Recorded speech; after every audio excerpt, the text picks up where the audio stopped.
오늘 우리에게 주신 하나님의 말씀은 시편 1편입니다. 다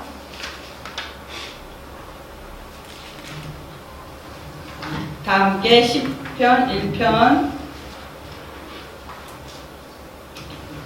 6절까지 다 함께 봉독하시겠습니다.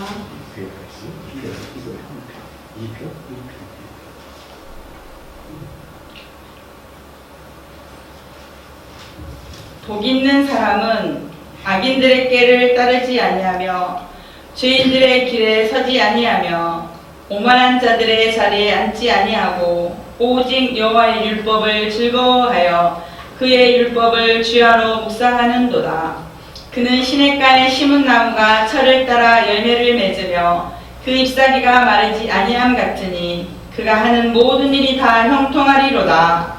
악인들은 그렇지 아니하며 오직 바람에 나는 겨와 같도다. 그러므로 악인들은 심판을 견디지 못하며 죄인들이 의인들의 모임에 들지 못하리로다.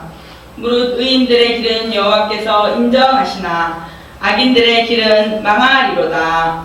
아멘.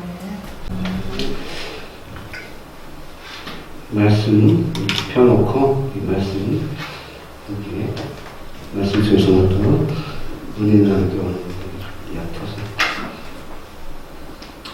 시편 1편 말씀은 우리가 너무나 잘하는 말씀, 우리가 너무나 말씀 잘한다라고 하는 표현이 좀 어리석은 말 같지만 이렇게 많이 접하고 은혜 받는 말씀이고, 개인적으로도 시편 말씀을 통해서 모든 말씀 통해서 은혜 받지만 시편 2편 말씀을 다 펴놓고 읽으면 또 항상 이렇게 하나님의 은혜가 가운데로 임하고 하나님 앞에 내가 말씀을 사모하고 하나님의 뜻대로 잘 살아야겠다.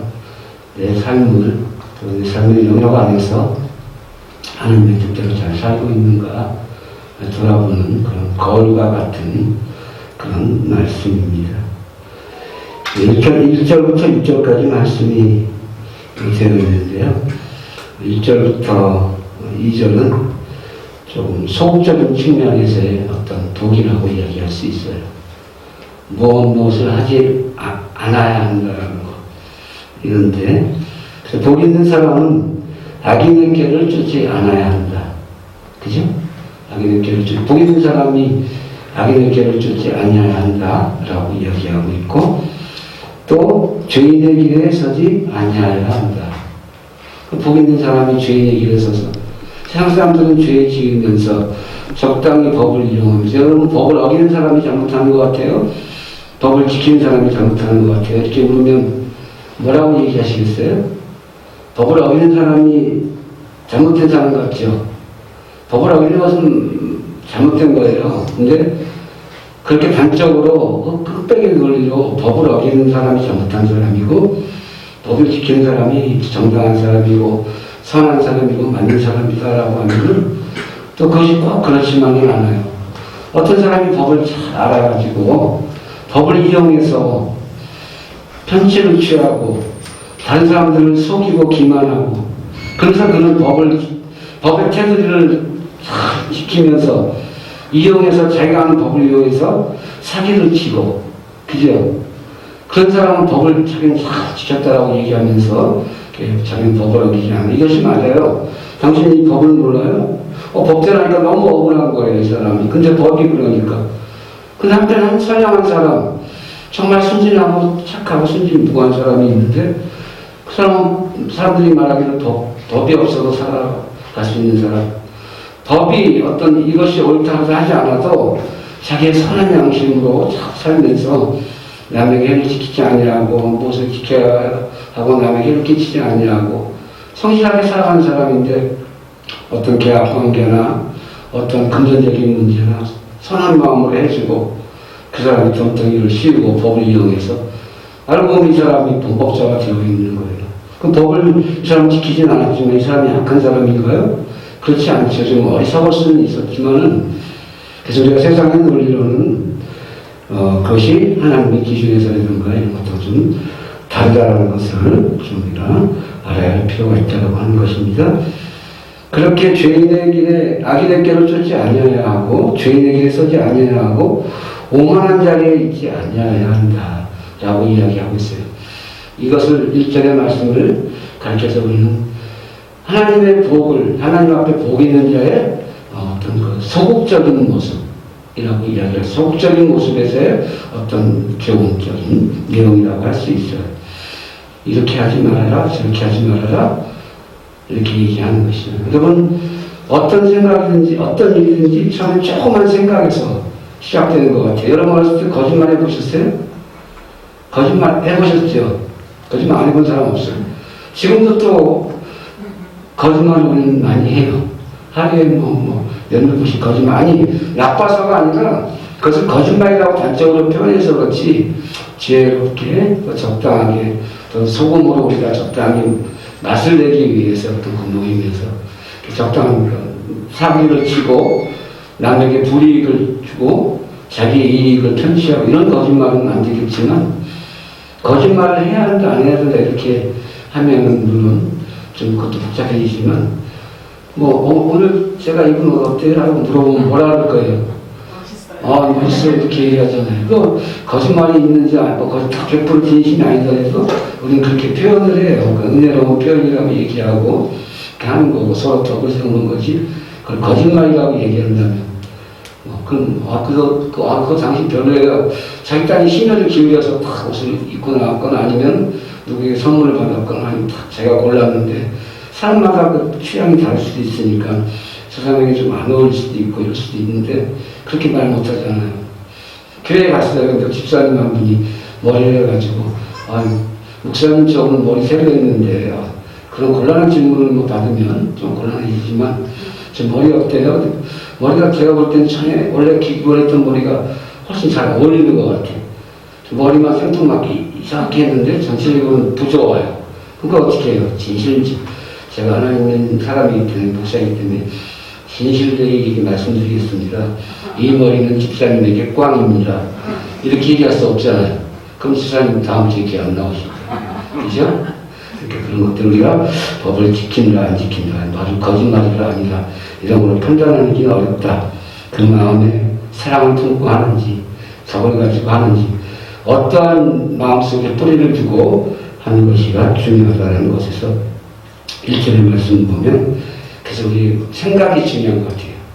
처음에 엄마에게, 부모님에게, 아버지에게 거짓말 어떻게 하다 했어. 그러면 그 거짓말이 처음에는 가슴이 쿵쾅쿵 뛰고 막 너무 힘들어요. 막. 그죠? 거짓말 했다는 것 때문에. 그리고 하나의 거짓말은 그 거짓말을 잘 지키고 보호하기 위해서 또 다른 거짓말을 계속해서 만들어내요.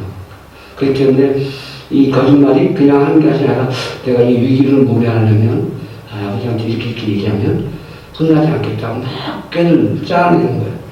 그래서 이렇게 그래서 머릿속에 생각을 가지고 하다 보면, 그래서 우리에게 악에게 틈을 내어주는 것도 약한 자들이 많이 그럴싸야. 세상이 불공평하잖아. 어떻게 하잖아. 이 얘기를 쭉 하다 보면 그것도 틀린 말은 아닌 것 같아. 그래서 그걸 같이 이렇게 그런 세상 사람들의 꾀, 믿지 않는 자들의 꾀, 또 약한 자들의 꾀, 이런 걸 조금 듣다 보면 그 머릿속에 생각을 내어주기 시작하면, 그래, 이들 이해하고 이것도 이해할 수 있어, 맞아. 또 그럴 수도 있지, 하나님 믿지 않는. 이러면서 조금씩 내어주면 그것이 이제 머릿속에 갖고 쫙, 처음에는 괜찮다가 그런 것들이 생각을 이렇게 나를 다스리게 되고, 그러다 보면 어느새 그들과 같이 그 일에 빠져있는 거예요. 어떤 친구가 옳지 못한 것을 이렇게 할 때, 그러면 안 되라고 하는데, 같이 어울리다가 처음에 생각도 달랐었는데, 그 생각을 받아주다가 보니까, 어느 날 같이, 그렇게 죄인의 길에 서 있는 거예요. 그 친구가 같이 처음에 그 친구를 자기가 붙잡아주고 막 말리려고 그래요. 그래서 그냥, 이러면 안 되는데 하고 돌아서서, 주여 이 죄인이 하면서 돌아오면 되는데, 더 멀리 가면 어떻게 되냐면, 죄를 지은 하나님 앞에 고개도 못 들고, 부모님 앞에 미안하고 이러는데, 그것이 이제 너무 이제 습관화되고 막 이렇게 되면은 이제 죄에 대한 어떤 죄책감이라든가 미안한 마음도 없어요. 계속 내가 알아서 할 테니까 왜 아버지는 성장하냐고 막 이렇게 얘기할 수도 있어요. 제가 10대 때 그랬다는 건 아니에요. 그냥 그래서 안 됐다는 것도 아니에요. 그죠? 그냥 그럴 수도 있고 안 될 수도 있다. 그건 내 생각에 맡기고, 저는 과거를 잊고 사는 사람이기 때문에 뭐라고 말씀드리진 않습니다만, 그렇게 생각해서 틈을 주면 행동으로 이어지고 행동이 습관화되고 몸에 익혀지면 처음에 그것이 불편했고 그것이 틀린 줄 알고 그렇게 됐을 때는 마음을 막 이렇게 힘들어하면서 했던 것들이 마음이 굳어져서 그래서 말씀해주잖아요. 굳은 마음을 제어해야 된다. 마음이 굳어져 버리는 거예요. 그래서 그것이 당연한 걸로 여겨지고 그래도 되는 것으로 여겨 나만 안 돼. 다 그렇게 사는데 왜? 예수 믿는 사람이라고 이렇게 살아야 돼. 예수 믿는 사람이기 때문에 그렇게 살아야 된다라고 한다면 우리는 기꺼이 그렇게 감사하고 살아야 된다라고 하는 것이죠. 그래서 꾀를 쫓지 아니하고 꾀를 쫓다 보면 죄인의 길에 서게 되고 죄인의 서다 오래 있다 보면 오히려 오만해져요. 오만해져. 당당해지고 오히려 당당하지 말아야 되는데 사람들이 부끄러워할 만한 일에는 부끄러움을 가지는 것이 마땅한데 내가 왜 부끄러워해? 그 집단 체면 같은 거. 그래서 그 민주주의라든가 다수의 어떤 그런 것들이 다 옳은 것이거나 정당화될 수는 없어요. 세상의 논리이고 잘못된 거예요. 하나님의 생각은 우리 민주주의를 합시다. 민주주의를 다 해가지고 우르르 나가서 나하고 그 많은 사람들이 하는데 내가 어울리지 못하면 나는 소외된 것 같고 예수 믿는 사람은 오직 오늘 말씀 10편 인터넷 말씀처럼 그냥 복 있는 사람은 말씀을 지키는 자예요. 하나님 말씀을 잘 듣는 자예요. 말씀대로 따라 사는 사람이에요. 말씀을 가지고 말씀을 지닌 삼아서 세상이 어떤 길을 가든지 내가 가장 좋아하는 사람이 어떤 길을 가든지 그 사람이 내 인간적으로는 가장 친하고 좋지만은 하나님의 말씀을 비추었을 때 아니라면 나는 그 길을 가지 않는 것. 같이 하는 것이 즐거움이 있어도 그 즐거움을 택하지 않는 것이 진정한 믿는 사람들의 즐거움이라는 것을 염두해 주시기 바랍니다.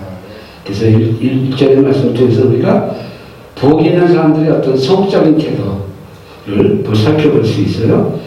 꾀를 쫓지 아니하고 죄인의 길에 서지 아니하고 오만한 자의 자리에 앉지 아니하여야 한다. 그렇다고 한다면 이제 이후로는 좀 더 적절한 말씀으로 우리가 무엇을 이 세상을 살면서 나쁜 짓 하지 않고 남에게 해를 끼치지 않고 나는 뭐 그렇게 살았어. 그러면 되는 건가요? 나쁜 짓을 하지 않는 건 어떻게 보면 당연한 것이고 남에게 해를 끼치지 않는 것도 더군다나 당연한 것이고 해를 끼치지 않는다고 살아도 어떻게 해를 끼치지 않고 살아요. 우리가 이 세상에 존재하고 하루하루 살아간다는 자체가 남에게 날마다 해를 끼치고 아는지 모르는지 그렇잖아요. 그리고 살아가는 게 서로서로 이렇게 알거나 의도적이거나 우리가 우리 양심에서 그렇게 하지 않는 것뿐이지 우리가 어떤 한 자리를 차지하고 있으면 그 자리를 차지 못한 어떤 사람은 그 자리를 차지하기 위해서 피눈물을 흘리고 있는지도 몰라요. 세상에서 그러잖아요. 어떤 자리에 앉기 위해서 앞에서 서로 없어서 우리 그 경주의 연구소에 어떤 큰 연구소 소장으로 있던 우리 사촌 형이 있는데 참 가깝게 몇 년 전에 죽었어요. 암으로, 폐암으로. 참 별로 맨날 뭐 이렇게 생각하고 연구하고 그러니까. 근데 그런 얘기를 했어요. 서로 동기인데 젊었을 때 연구소에서 어떤 것들을 연구하고 뭐하고 그래서 어떤 실적이든가 막 나름대로 성과가 있으면 서로 막 얘기를 한대요. 친하니까 전 처음에는. 근데 이렇게 지나면서 보다 보면 정말 중요한 것들을 얘기하지 않고 공유하지 않고 경쟁이 되니까. 그래서 그냥 같이 맨날 웃고 마음을 나누고 살지만 정작 중요한 것은 나누지 않고 다 그것을 자기 어떤 비장의 뭐 그런 것처럼 히든 카드처럼 딱 가지고 있어서 자기만을 위해서 같이 지금 웃고 함께 하는 거 하지만 속으로는 비수를 품고 있는 거예요. 내가 널 밟아야 내가 산다. 뭐 그렇게.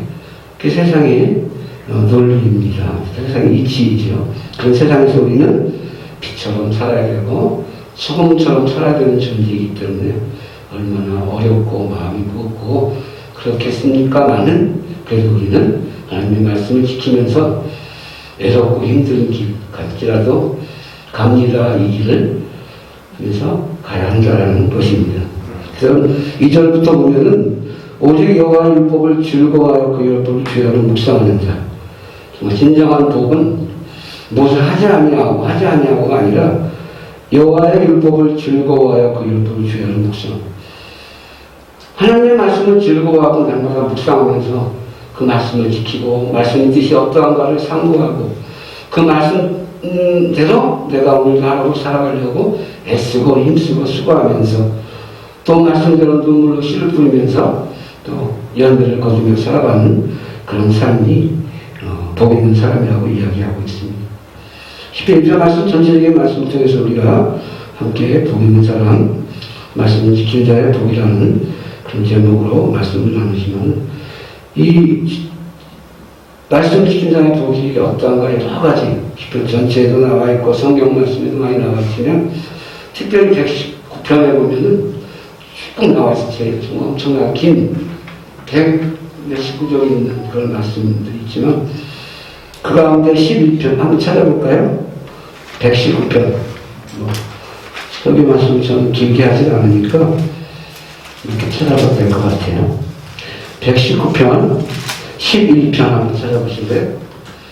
11편에 보면 말씀 지키는 자의 복을 여러 가지로 얘기할 수 있겠습니다만은 특별히 11편에 보면 뭐라고 나가겠습니까? 내가 주께 범죄하지. 우리가 범죄하지 않고 하나님 뜻에서 살기 위해서 누가 한번 읽어주시겠어요?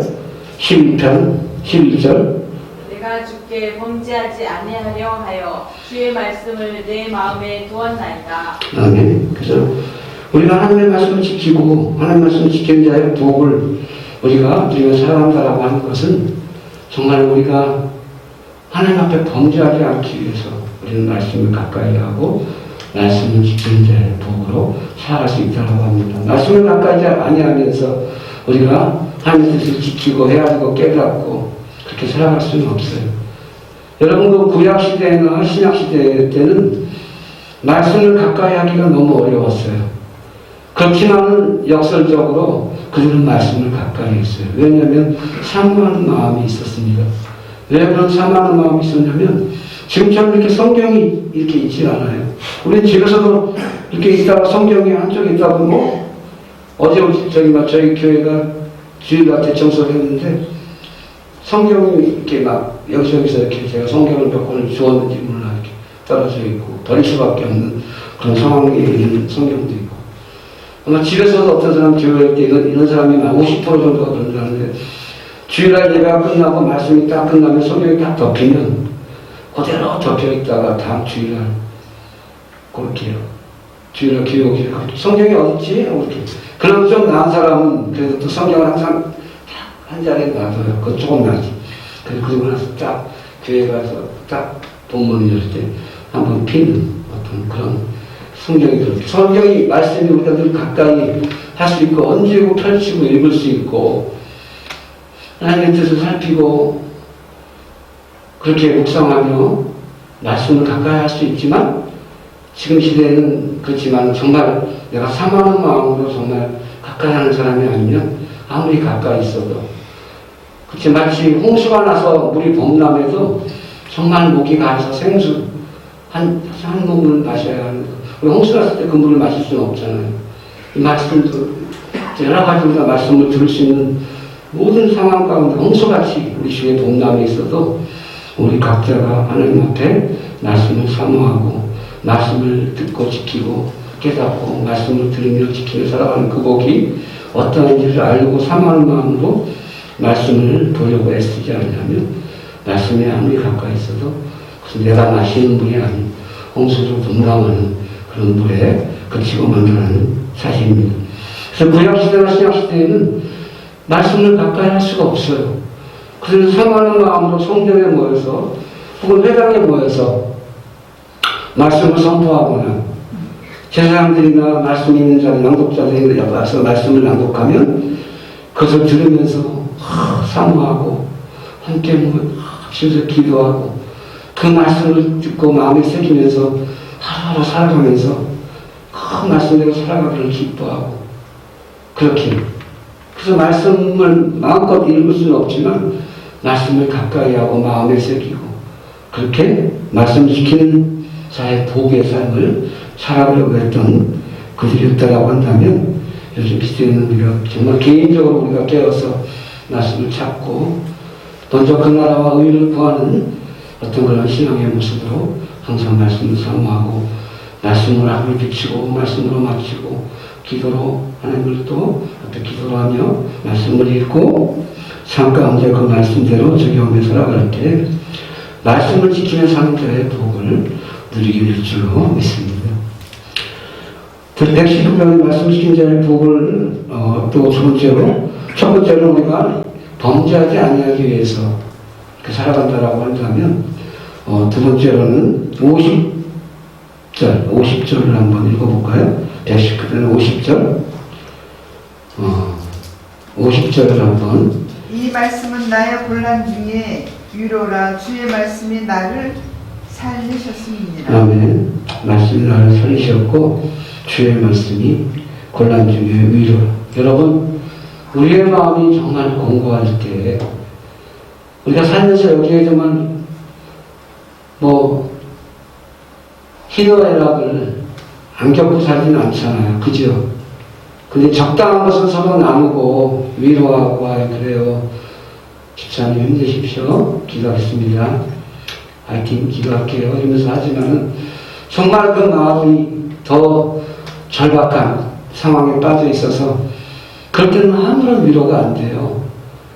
부부 사이에도 저는 엄청 많이 아파봤어요. 육신도 아프고 마음도 그렇지만 마음은 저렇게 마음이 아주 단단한 사람은 아니지만 그래도 마음을 이렇게 유하게 가지고 있고 오래 이렇게 생각을 좀 낙천적인 성격이라서 그런데 어쨌든 정말 힘들 때 10대 때를 생각해보고 또 결혼하였을 때도 그 삶의 무게라는 것도 있고 또 하나님 앞에서 기도하지만 사람들에게 공유할 수 없는 것들 또 나의 동료나 친구들과 이렇게 이 어떤 세대를 같이 하고 이 시대를 같이 하거나 넓게는 아니면 작게는 나의 친구들하고 같은 이 나이대를 살아갈 때 나는 이 세상 기준에서 거기에 맞추지 못하고 이렇게 살아가는 것들이라든가 여러 가지 것들이 있죠.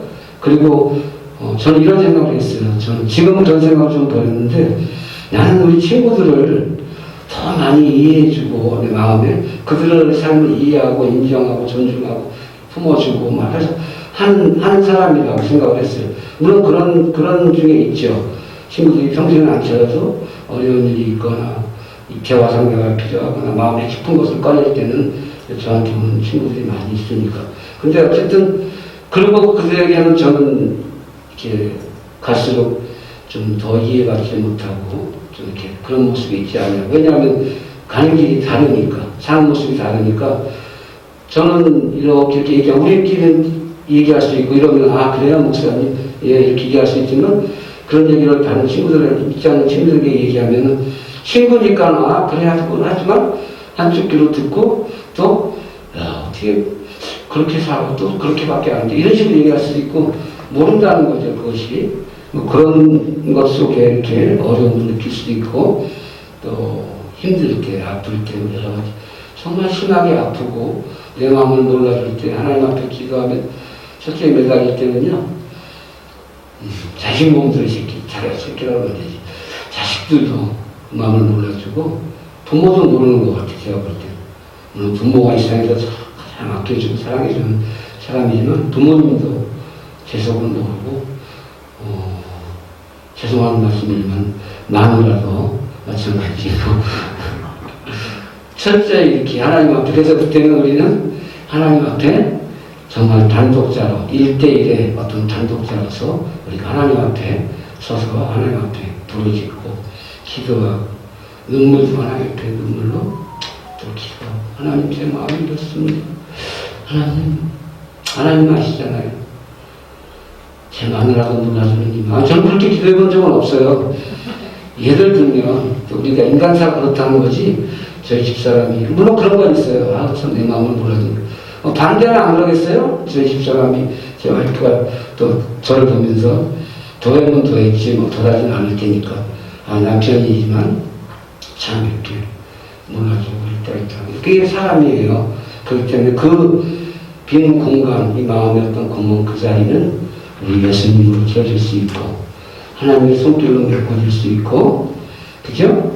하나님의 은혜로만 채워질 수 있고 말씀으로 채워질 수 있는 그 자리가 바로 중요한 자리라는 거지. 그 자리를 다른 것을 채우려고 한다면 아마 다 실패하는 인생일 겁니다. 그렇지만 친구가 알아주지 못하고 다른 사람이 알아주지 못하고 마누라도 남편도 남의 편 받고 그래도 하나님 앞에 우리가 바로 서서 기도하고 또 하나님이 지시하는 대로 말씀을 듣고 깨닫고 맨날 그렇게 기도하죠. 하나님 말씀해 주세요. 하나님 어떻게 해주시지만 말씀을 읽으면 우리가 하나님과 대화하는 거예요. 이 말씀 안에 하나님의 뜻이 있고 이 말씀이 하나님의 힘이니까. 예수님이 누구세요? 요한복음에 보면 말씀이 육신이 되어서 이 땅 가운데 오셨잖아요. 말씀이 육신이 되어서 우리를 찾아오셨잖아요. 그 예수님이 말씀이고 이 말씀을 가지고 우리가 기도하고 묵상하고 이 말씀을 통해서 하나님께 기도하고 막 그러면 우리는 이 말씀을 붙들고 하나님과 대화하는 것이에요. 하나님이 말씀을 통해서 나에게 말씀하시는 것을 들을 수 있는 것입니다. 그렇기 때문에 말씀을 지키는 복은 그렇게 고마운 것이고 그래서 이 50절의 말씀은 고난 중에 이 세상에 누구도 어떤 것도 위로할 수 없지만 이 말씀을 통해서 하나님은 우리를 위로해 주시는 하나님이라는 것을 또 위로의 하나님을 만날 수 있기 때문에 말씀을 성화하고 지키는 자의 복을 누릴 수 있는 거예요. 정말 하나님의 위로를 받을 수 있는 그런 것이기 때문에 또 우리가 하나님을 지킨 자의 복을 누리며 산다라고 하는 것은 130절 한번 또 찾아서 읽어볼까요? 130절 130절 보면 제가 한번 읽어보겠습니다. 주의 말씀을 열무로 우둔한 자에게 비추어 깨닫게 하나이다. 아멘. 깨닫게 한다는 건 뭐예요? 알지 못했던 거, 미처 알지 못했던 거 깨닫게 되는 거고, 어떻게 될지 몰랐는데 그걸 다 깨닫고. 쉽게 말해서 미련한 자의 삶. 하나님께서 우리에게 지혜를 주신다라고 하는 것이죠.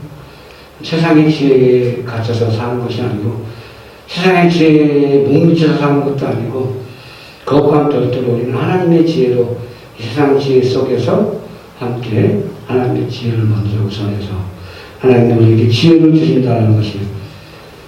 어떤 피해할 길을 열어주시기도 하고 문제의 해결의 길을 열어주시기도 하고 이 세상의 어떤 것 책을 통해서도 또 뭐 어떤 지식을 통해서도 정말 내가 같이 이야기 나누고 인생을 함께 공유하는 어떤 그런 뭐라 그래요? 멘토 같은 사람이 있어서 이야기를 하더라도 그 깨닫지 못한 것을 깊이 묵상하면서 말씀을 읽으면서 하나님께 기도하고 하나님과 1대1 단독자로서 서서 이런 말씀을 읽으면서 하나님께 기도하고 부르짖을 때 하나님께서는 우리를 지혜의 문을 열어주셔서 살아갈 수 있게 해결할 수 있게 해주신다라고 하는 것이죠.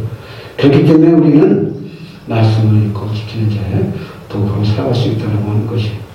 우리 마음대로 하면서 그렇게 안 된다라고 하나님 앞에 막 얘기하면서 하는 것이라는 거죠.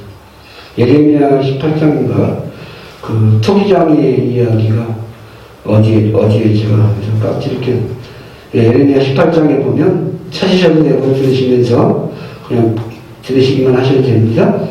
토기장의 비유가 나오는 토기장이 하나님의 토기장이처럼 보면은 제가 4절을 한번 읽겠습니다.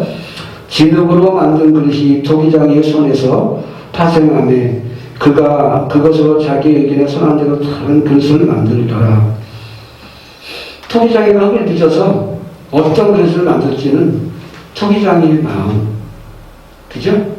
이 흙을 보면서 이 흙은 어떤 것을 만들면 좋겠다. 어떤 것을 빚어서 이렇게 해야겠다. 라는 그 흙을 딱 보면서 생각할 거 아니에요? 야, 이 흙은 참 이걸 만들면 좋겠다. 이 흙을 가지고 이런 그릇을 만들어서 이렇게 아름답게 만들고 빚어서 이런 용도로 써야겠다. 이런 사람 한 사람은 하나님께서 지으실 때 그런 마음으로, 그죠? 우리 김수 권사님 필름식 이렇게 야리야리하게 만들어가지고 이렇게 오십하면서 이렇게 라플라플 이렇게 오십하면서 이렇게 은혜를 끼치고 또 내가 그를 바라보면서 내가 이렇게 흐뭇해하면서 하나님께서 이렇게 만드셨을 때 모두 다 각자, 그죠? 우리 지금 아파서 고생하는 우리 이성님 선생님도, 그죠? 하나님 그렇게 귀하게 생각하면서 만드셨단 말이에요. 그래서 우리는 우리의 모든 삶의 문제나 모든 것들을 하나님께로 가져가서 하나님이 또 우리에게 주신 날마다 만나서 이렇게 저렇게 하면 다 선물로 하나님 말씀 제가 다 주셔서 또 그런 거기 읽어서 거기는 인생의 길이 있고 답이 있고 여러 가지 문제를 해결점을 찾아가지고 또 해결하고 또 나에게 묻고 구하면 그 길을 줄 것이야 열어줄 거야 하나님께 주셨단 말이에요. 저는 이 말씀을 사모하고 지킬 때의 복을 가지고 살아가야 한다는 것입니다.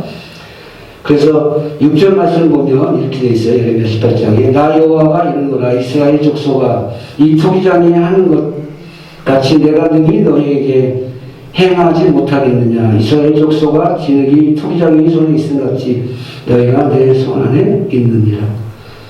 우리 하나님 손 안에 있는 어떤 그런 흙 하나님 손으로 빚어지는 어떤 그런 토기장이고 우리의 인생, 우리의 삶 어떤 것들은 하나님 손에 맡겨서 하나님이 인도하고 하나님이 원하는 대로 삶을 살아가는 것이 가장 큰 복이라고 하는 것을 단적으로 보여주고 있습니다.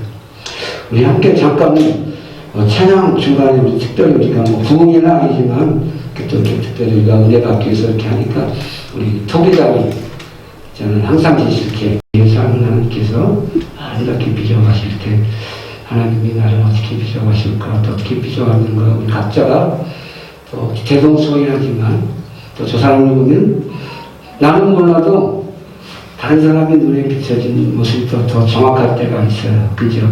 이렇게 보면서 우리 주사랑 지사님은 하나님이 이런 것들을 이렇게 단점으로 또 장점한 다른 점에 장점으로 이렇게 주셨구나. 하나님이 이렇게 빚으셨구나. 근데 자기 자신은 모를 때가 있어요. 그걸 보지 못하고 다른 사람의 또 어떤 것들을 보면서 우리 각자가 나는 나대로 너는 너대로 옆 사람은 반말하려고 하는 게 아니라 개인을 인정하는 거니까 나는 나대로 너는 너대로 하나님이 이렇게 지으신 존재라는 것을 기억하시기 바랍니다. 그 존재의 가치를 더 빛내기 위해서 살아가기 위해서입니다. 오늘 말씀처럼 10편 1편의 말씀처럼 하나님의 말씀 사모하고 지키면서 살아갈 때 우리가 그 복을 더욱더 풍성하게 누리며 살아갈 수 있습니다. 3절 말씀 보면 이렇게 나와 있습니다. 저는 시냇가에 심은 나무가 시절을 쫓아 과실을 맺으며 그 잎사귀가 마르지 아니함 같으니 그 행사가 다 형통하려다. 여러분 같은 나무가 있지만 정말 삭막하게 마른 땅에 황무지 같은 땅에 이렇게 덜렁 있는 나무랑 나무 옆에 이렇게 시내가 흘러가지고 있는 나무랑 어떤 나무가 더 이렇게 복 있는 나무 같아요? 나무의 가장 중요한 게 뭐예요? 물 아닙니까? 햇빛은 당연히 하나님 위에서 해가 비치니까 햇빛이 있고 물이 근데 그 냇가에 시냇가에 이렇게 물이 있는 그 얼마나 그렇게 풍성해요. 여기서 단순히 시냇가에 심은 나무라고 이렇게 나와 있지만요. 이게 원문에서는 어떻게 되어 있냐면은 하나의 시내가 아니라 여러 가지의 시내가 있어요. 이렇게 물이 합쳐지는 곳. 그래가지고 혹 가뭄이 생겨도 물이 시내가 말라도 시내가 여러 군데가 만나는 그런 지역이기 때문에 하나님의 은혜가 멈추지 않고 계속해서 흘러 들어오는 거예요. 이것만 바라보면서 하나님 왜 갑자기 제게서 이 길을 막으셨어요? 하나님은 제가 이 길을 가기를 원하셨다라고 하고 저는 기도를 하면서 그런 확신을 가지고 이렇게 왔는데 하나님 왜 이 길을 막히게 하셨어요? 그게 하나님의 뜻이니까 이 길이 막혔을 때 하나님께서 더 좋은 방향으로 하나님의 뜻이 있기 때문에 그렇지만 그 길이 우리에게 더 풍성한 복을 하나님은 근본적으로 큰 복을 우리에게 주시고 그 안에서 계속해서 이 시내들을 흘려보내시는 거예요. 우리에게 복들을 그 가운데 있으면서 우리는 하나님이 흘려보내는 그 시내의 항상 그 물줄기 복의 물줄기를 이렇게 흡수하고 우리 열심히 기도하고 하나님을 깨닫고 하면서 그 복을 누리며 살아간다고 하면서 하나님은 절대적으로 하나님 주시는 복을 단수가 아니고 복수라는 것을 기억해 주시고 우리가 그 몇몇 가지의 복에 연연해서 막 안달복달 하지 마시고 하나님이 넉넉히 우리에게 채워주시고 풍성하게 부어주시는 하나님의 복을 누리며 살아가시는 여러분의 삶이 되시기를 권면드립니다. 그리고 이렇게 이야기했어요. 하나님께서 딱 단정 지으셔서 찾아부터 보면 악인은 그렇지 않음이 오직 바람에 나는 저와 같도다. 하나님의 손의 말씀을 지키는 자와 하나님의 말씀을 지키지 않는 자를 대조적으로 의인의 길과 악인의 길, 생명의 길과 죽음의 길을 보여주시면서 그 기준은 세상의 법이나 가치 기준이 아니고 하나님의 기준에서 우리가 생각할 때 흔들리지. 우리가 세상의 기준으로 같이 휘말려들면 내가 잘 살고 있는 건가? 나만 바보같이 사는 것이 아닌가?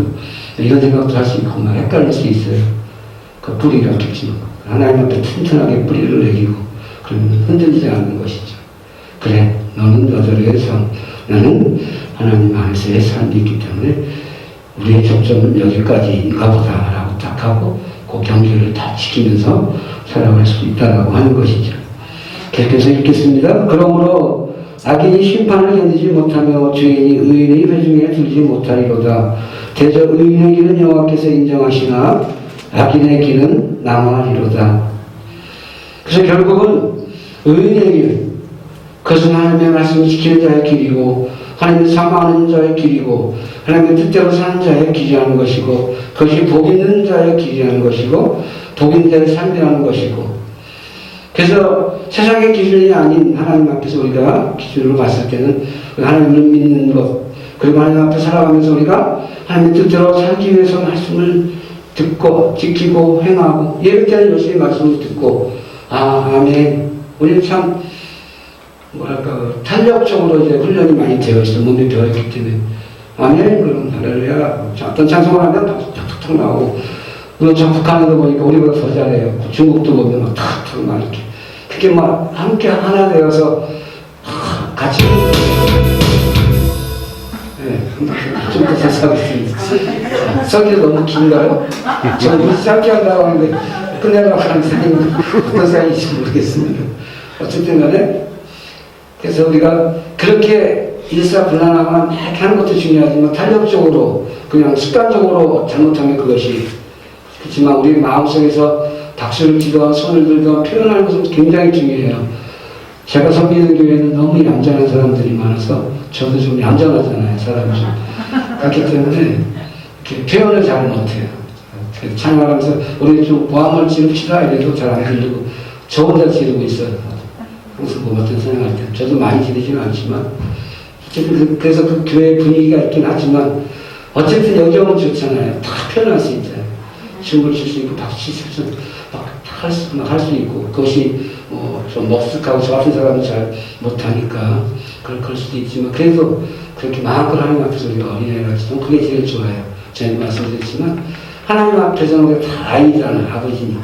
그리고 김성환 목사님이 어린아이같이 이렇게 하는 그것이 저는 그래서 그 모습이 저는 뭐 그것만 좋아하는 건 아니지만 그 모습이 참 좋아서 집에서 우리 요한님랑 얘기할 때도 김성환 목사님의 그런 어린아이 같은 모습이 참 좋다 이렇게 얘기해요. 저는 옛날부터 그랬거든요. 뭘 어떻게 하냐면 어른이 되고 싶지 않다. 철이 없고 싶지는 않지만 그런 마음 있지 않을까. 그래서 이렇게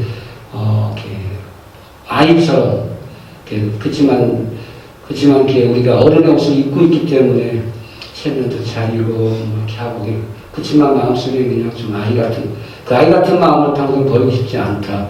그럴 수 있는 곳이라고 한다. 그런데 하나님께서 이 성대방송을 이렇게 좀 만나게 해주시더라. 여기서는 그냥 그렇게 아이처럼 그냥 좀 막 불어도 서로 이해하고 즐겁게 깔깔 웃으면서 이렇게 하는 그런 오아시스 같은 게 아멘? 제가 얘기를 하면 아니면 아닌 것 같은 이렇게 표현을 해주시고 맞으면 아멘 할렐루야 이렇게 얘기를 해주시면 우리가 내가 틀린 말 하는 게 아니구나 또 나만 그렇게 생각하는 것이 아니구나 하면서 우리가 뜻을 함께 하는데 또 도움이 되지 않겠습니까? 아멘? 네. 이 말씀을 정리하겠습니다. 우리가 복 있는 자서 정리하기 전에 찬양 하나 더 같이 하려고 하는데 시간은 괜찮은 거죠? 목사님? 그리고 저번에 같이 했던 우리 성령 하나님 기도하는 마음으로 성령 하나님 함께 찬송하겠습니다. 72950 72950입니다. 기묘한 하나님의 뜻 안에서 우리가 세상의 어떤 지혜나 세상 사람들이 많은 사람들이 가는 그 넓은 길, 때로는 나도 그 길을 가고 싶어. 목사님 저도 때로는 우리 친구들 보면서 나오고 골프 치러 다니고 하고 싶은 거 다 하고 다니고 자식이 원하는 거 대학 시험 붙었다고 차 탁탁 사주고 우리 친구 정말 그 친구처럼 그 별장에 가서 하루 같이 지내면서 이렇게 오고 그렇게 하면서 그런 얘기 듣다 보면 친구를 만나서 이렇게 기쁘게 나누고 보고 오는 그런 기쁨이 있는데 또 한쪽에 약간 허탈한 마음도 이렇게 내 마음이 하나님의 중심에서 약간 다른 시각에서 이렇게 생각해 보면 그렇지만 우리가 하나님을 아는 그런 기쁨과 부여함에서 비교할 수 없는 것이기 때문에 이 땅 가운데서 우리가 조금 우리 뜻대로 되지 아니하고 내 마음의 욕구대로 하고 싶은 것 조금 못 누리는 부분이 있다손 치더라도 하나님 안에서 말씀 안에서 하나님 주시는 더 큰 기쁨 안에서 우리는 독특히 살아가고 있는 존재라는 것 오늘 다시 한번 깨달으시고 또 무엇보다도 우리에게 이렇게 늘 말씀이 가까이 있다라고 하는 것 말씀 우리가 많이 듣는 것 중요하고 예배드려서 말씀 목사님들 통해서 듣는 것도 중요하지만 TV도 켜서 나오고 라디오에서 들을 수 있지만 내가 사모하는 마음으로 1대1의 단독자로서 하나님과 1대1로 앉아서 기도하고 말씀을 들으면서 하나님한테 말씀을 듣고 하나님과 실험하면서 하나님을 찾고 만나고 누리는 복 그래야 그 말씀 깨닫는 바 내가 정말 곱 씹으면서 정말 도약같이 내가 나만이 깨닫는 하나님과 나의 어떤 그런 도약 같은 그런 말씀 또 어떤 교훈 깨닫는 그것을 지키며 살아갈 때 하나님이 주시는 복을 누리며 살아가는 저와 여러분의 삶이 될 수 있다라고 하는 것을 우리는 오늘 다시 한번 깨닫고 교훈 받으시고 말씀을 잘 지키면서 누리는 복을 살아가시는 저와 여러분의 삶이 되시기를 주님의 이름으로 축복드립니다. 사랑의 하나님, 오늘은 시편 말씀을 통해서 말씀시킨 자의 복의 근원이시고 복자 제신 하나님이 우리에게 주신 크고 넓고 넉넉한 복이 있지만 우리가 깨닫지 못해서 우리가 찾지 못해서 때로는 우리가 손을 뻗조차 귀찮아서 하나님 우리가 잃어버리고 누리지 못하는 복들 때문에 하나님의 원망하며 또 우리가 가는 이 길을 의심하지는 않았는지 시간 겸손히 돌아봅니다. 하나님 이제 이후로 하나님께서 주시는 귀한 그 길을 가면서 또 무엇보다도 하나님 앞에 우리가 말씀을 잘 지키며 깨닫고 듣고 하나님과 그 말씀을 지키며 살아가는 귀한 복을 누리며 살아가는 우리의 삶이 될 수 있도록 인도하여 주옵소서. 예수님의 이름으로 기도드립니다.